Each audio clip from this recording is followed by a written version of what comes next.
Mary brings to the American Life League over 20 years of experience in community education, outreach, and activism, as well as her experience as a homeschooling mother of 6.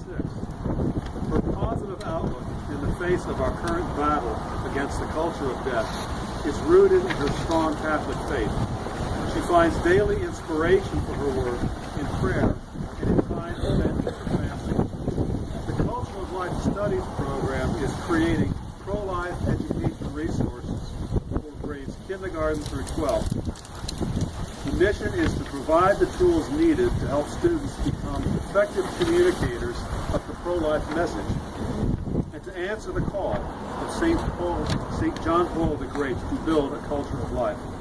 As outreach coordinator, Mary is working with individuals, schools, parishes, homeschooling groups, community organizations, Respect Life communities, the Knights of Columbus councils all over the country to get these much-needed resources into the hands of parents and teachers. Please talk to Mary for more information on how to get involved. Mary?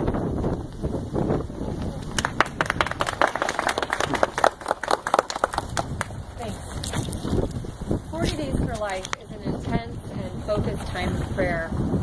I want to thank all of you, especially you, John, for your dedication and your time, which has made these 40 days possible.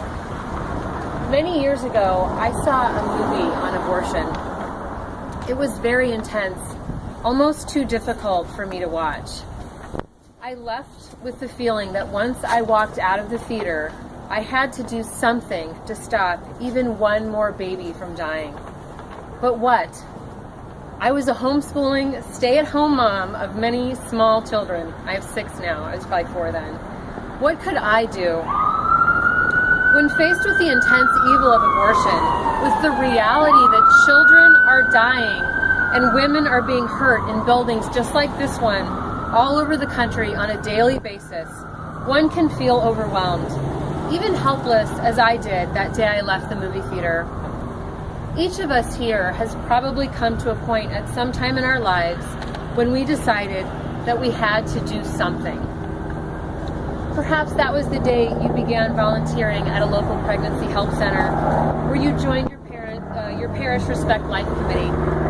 Maybe that was the year you made the sacrifice to come to D.C. on what was inevitably the coldest and snowiest day of the winter months to join your voice with that of thousands of others in defense of all human life. It would be several years before my family would make our first trek out across the country to the March for Life. But at home in Illinois, my young family did find it possible to pray. We began to pray every day for the unborn. We called upon the intercession of Our Lady of Guadalupe, patroness of the unborn. We joined in yearly Life Chain events and even Pro-Life Action League's Face the Truth tour. At home, we focused on the fundamental truth that from the moment of our creation, each one of us is made in the image and likeness of God. That from Him we are given our dignity and purpose, and that no one has the right to take that from another. So parents of small children or future parents, hear me. Don't feel hopeless or overwhelmed. There is much that you can do. There are many roles to play in this battle, but each of us must remember that fundamentally this is indeed a spiritual battle, and that our greatest weapon that we possess is prayer. We are reminded of this again and again in God's Word. Ephesians 6:18 says, "Pray in the Spirit on all occasions with all kinds of prayers and requests. With this in mind, be alert and always keep on praying for all the Lord's people." Luke chapter 18, verse 1 says, "Then Jesus told his disciples a parable, the parable of the persistent widow, to show them that they should always pray and not give up." Matthew 26:21 says, "Watch and pray so that you will not fall into temptation. The spirit is willing, but the flesh is weak." And the list goes on. Prayer takes great faith and trust, and the belief that even in this very, very fallen world, our loving Father in heaven can bring good out of evil. Like Mother Teresa, now Saint Teresa of Calcutta said, I am a little pencil in God's hands. He does the thinking. He does the writing. He does everything. And sometimes it's really hard because it's a broken pencil and he has to sharpen it a little more. The unbeliever may look on and wonder, perhaps even with words of scorn.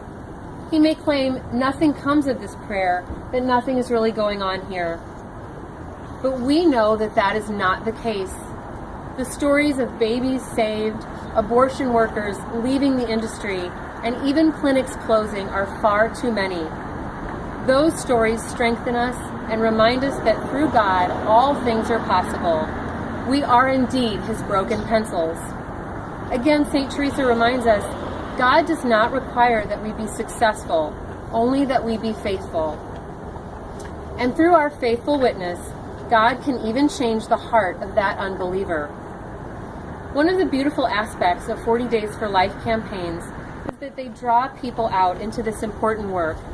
Prayer warriors who would otherwise be unsure how to get started or get involved see their opportunity to do so. If this was your first time spending an hour out on these sidewalks, I applaud you. We don't always see the immediate effects of this important work, but we can be certain it is of great value.